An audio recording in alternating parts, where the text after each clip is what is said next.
Aquest és l'opus 622 de Mozart, una de les últimes peces que va escriure.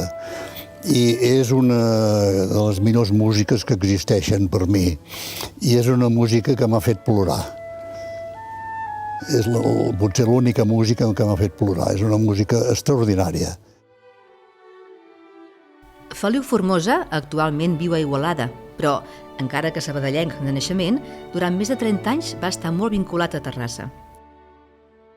Ara, als seus 85 anys, està retirat ja del món teatral com a actor, director o professor, però encara segueix escrivint poesia o prosa i traduint preferentment de l'alemany, la llengua que més ha traduït. Aquestes han estat les dues passions de la seva vida, la paraula i el gest.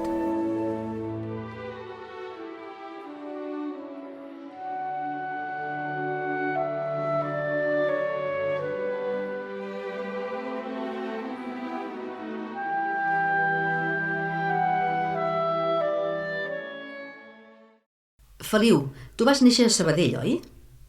Sí, el 10 de setembre del 1934, sota el signe de Virgo, com el Goethe, cosa que no, salvant les diferències. Sí. Però llavors en la poesia, si tradueixo un poema, llavors un dia tradueixo un poema, l'endemà un altre, no? I llavors són 20 ratlles o són 20 versos. Però clar, és una feina de construir un altre poema, de conservar la mètrica, encara que no sigui el mateix esquema mètric, però fer-lo amb una mètrica, no? Que sigui un poema. I que sigui fidel també. I la traducció era meva i és una de les traduccions més curioses que he fet. Perquè, esclar, el Valentín juga amb malentesos verbals i traduir malentesos verbals és dificilíssim, no? Perquè, clar, dic una paraula i tu n'entens una altra que sona igual però que no és la mateixa. I llavors això en català ho has de canviar. L'obra del Carl Valentín és que la gent parlant no s'entén. En lloc de parlant s'entén, parlant no s'entén. Et va influir potser haver traduït poesia alemanya als inicis? Sí, jo crec que sense la poesia alemanya que he llegit o traduït, no? La meva poesia seria diferent.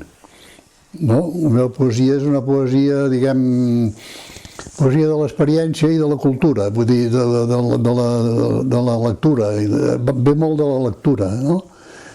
I procuro ser clar també, no? Per fer una poesia que es pugui llegir i es pugui entendre, que no vol dir fàcil, però que sigui clara, no? Sí. I la traducció m'ha servit molt perquè és la que m'ha permès, doncs, manejar l'idioma, no? Cada vegada m'agrada més tenir gent al davant i explicar coses, no? I és una manera de passar la vida, també, no?